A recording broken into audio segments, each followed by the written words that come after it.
the exercise that I'm going to get you starting to work on right now. Okay? Which is mind mapping. Right. So, what we're going to do is basically take that synopsis of your book that you've now written, and we're going to figure out how you're actually going to present that in a book. Okay? Now, for those people that have already done this, you've already done a lot of writing, okay? I still want you to do this exercise, okay? Because again, it's like a double check, where you're going to check back and see if you've missed anything out, okay? So, you know why you're writing the book, you know who you're writing the book for, and you know what the reader's going to learn by reading your book, okay? Because that's what you worked on all day today. So I want you to keep that in mind, and now we're going to plot exactly what you're going to cover in your book.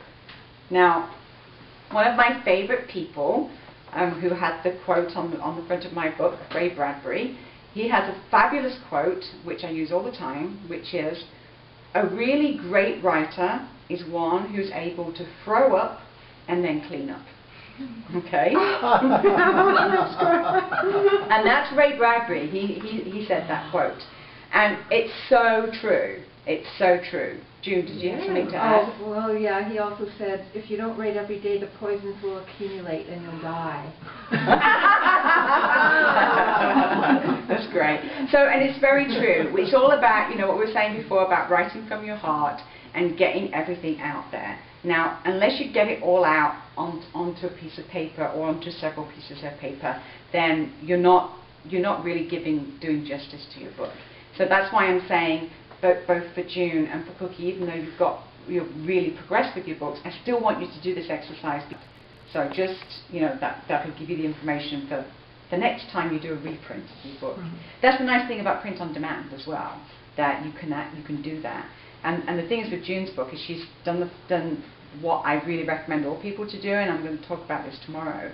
She has self-published her book, and because she's self-published her book, it means that she can now change it. So the book will grow with her. Because it's print on demand, it's not like she's got 10,000 copies somewhere and then she's going to say, oh, darn, you know, I wish I'd done this or I wish I'd done that. It means that at any time, if she has some other information that's now coming to her awareness, that she thinks, I should have this in my book, she can change it. Doesn't matter. All you do then is you put, you know, revised edition or something like that. The other thing is that with June's book, because she has self-published, I'm now going to be taking her book to presenting it to a couple of other publishers that I work with, one in the UK and maybe one in New York. We haven't even discussed it yet. But what it means is that when she presents her book to that publisher, she can now present it with, and this will also make it an even better book, because this is the feedback I've got from my book since it's been published. So she's actually growing with her book and actually reviewing, you know, taking people's reviews and edits, and she knows how to improve her book. So, you know, it's always a great thing just to be able to do that. Just plus the endorsements. Yeah, pretty amazing. Absolutely. Yeah, that really helps. Yes. Just to clarify, so when you self-publishing is almost like a dry run. You can treat it like a dry run for sure. I never thought of that. You still have to go through, I guess, the changes and then send it to yes, you do.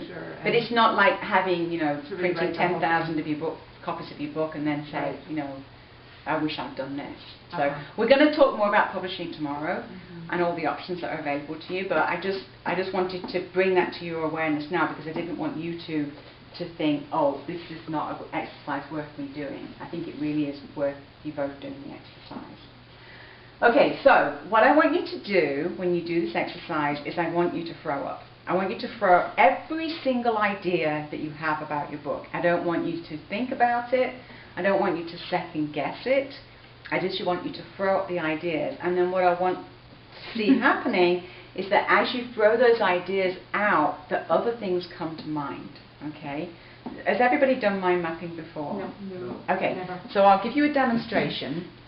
I recommend that you use several colours, at least 3 colours, but maybe even more, depending on the way that your mind works. Because basically what will happen is you'll end up with a big scribbly mess, and then it will be difficult to try and think and start scribbling with a different subject. So I'm going to just give you a demonstration.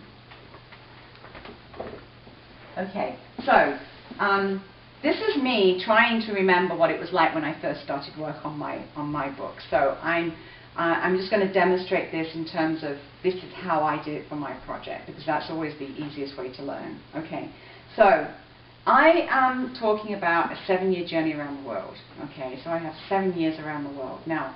So where did I start? Okay, that's probably the best thing to do. So I'm going to say, okay, I started in the UK. So that's kind of my central thing where I'm going to start. Always start in the centre of the paper, because the way that your mind works is you kind of go outwards from it. So if you start in the centre, you can start branching out from here. So I started in the UK. Now, what happened to me in the UK? So I'll say, okay, well, I guess I definitely need to talk about my husband. Okay, I need to talk about that. And yes, I must talk about my career.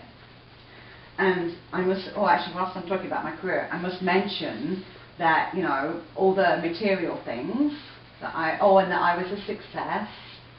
And I should mention that I was travelling around the world, first class.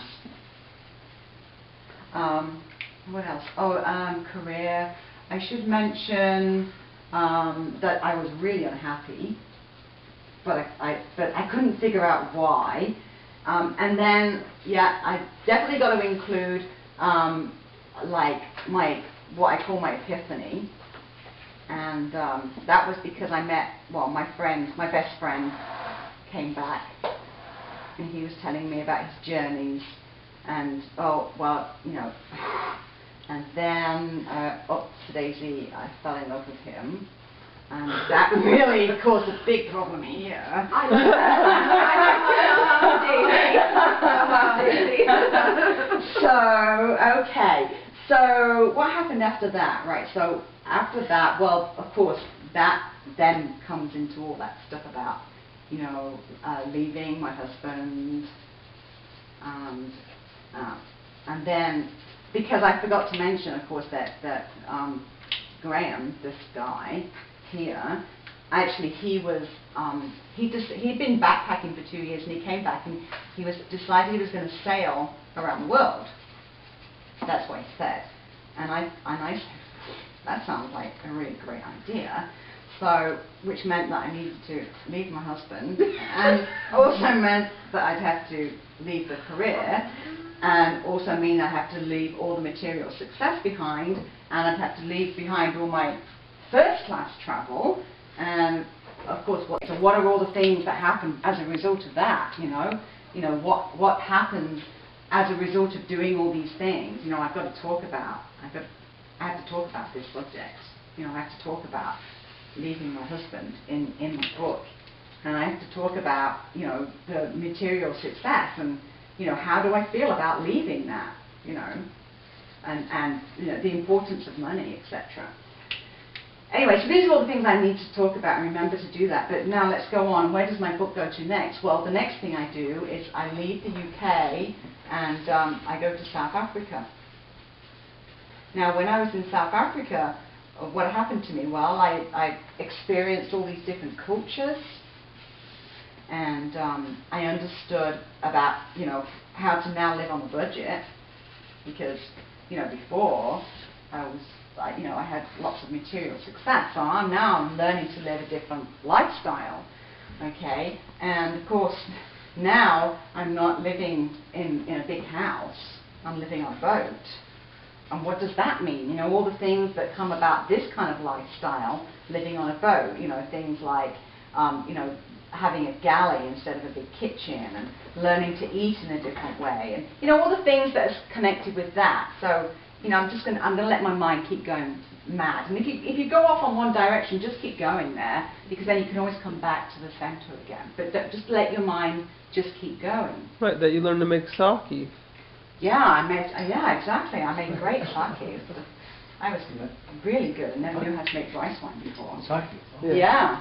So then, anyway, sorry, I got off subject, so let me think now, where am I going next? Okay, so after South Africa, after that, I crossed, oh that's right, I went to Madagascar, and in Madagascar, all these things happened to me, right, and think, and then after that, I went across the Indian Ocean, and all these things happened to me. So you can see basically what I'm doing is I'm building up my story. These are all the elements of my story. Now it might be that when I come around to actually doing my story, that I say, well, I don't want to include that bit, or I don't want to include that bit. You know, at this stage, we're not trying to prejudge what we're going to include and what we're not going to include. We're just throwing up absolutely everything that we could put in our book. Because then tomorrow, when you come back with, as you can see, it's probably not going to be just one piece of paper, it's going to be several bits of paper. We're going to put them all down together, and we're going to figure out what will actually form the outline of our book. And the way we're going to do that, don't be worried about putting too much information here. It doesn't matter if you put too much information, because then we're going to go with pen and we're going to go, that isn't relevant. Because we're going to look at our 30-second elevator speech. We're going to look at our synopsis that you're going to perfect, and you're going to say, is this story relevant to the message of my book? And if it isn't, then you're going to take a big red pen and you're going to go, okay, I don't need that one in my book. Okay, is this story relevant to the message in my book? No, it's not, so I don't need that one. You know, is this story relevant? Yes, that's really relevant. I'm definitely going to need that one. And then we're going to start building up all the other bits that are related to the elements that are relevant. Okay? But I don't want you to second guess that right now. Remember, all you've got to do right now is just throw up every single idea about your book. And this is why I say that for the people that have already worked on your book, what might happen is something might come up here that didn't come up before, that ends up being very relevant. But right now, just do that. Just throw it all up, and then tomorrow when we reconvene, we're going to look at this big muddle, and we're going to actually make an outline and chapters out of it.